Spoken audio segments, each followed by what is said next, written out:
Pemirsa perekonomian Indonesia, Presiden ngelimbak becik sinarengan ring sejroning usaha numbuhang ekonomi.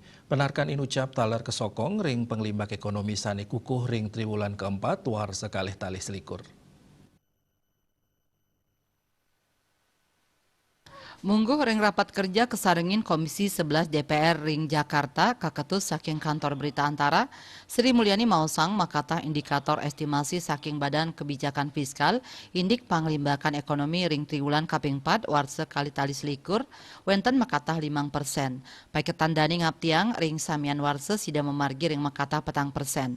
Punika mawinan Dani Mausang outlook pertumbuhan ekonomi warsane lintang mungguh pineh ageng saking penarkan pemerintah antuk 4%. Puniki kejantenang anut ring panglimbakan konsumsi investasi kredit miwah belanja pemerintah pusat dan daerah ring triwulan kaping 4 ring warse kali tali selikur pinih kokoh. Manut Sri Mulyani kahanan punika mawasana ring sajroning panglimbakan ekonomi antuk samian galah. Mantan Direktur Pelaksana Bank Dunia inucap talar ngewedarang usaha nampenin COVID-19 Indonesia selami puniki kekantenang sampun becik utamanyane rikala nampenin pengaruh varian Delta sane ngaunang ekonomi domestik triwulan ketiga warse kali tali selikur tedun kantos ring level 3,5%. Indi kecepatan penanganan varian taler kejantenang digelis pisan yening saihang ring pemargin Vietnam miwah Malaysia. Bali pos nguning ngayang.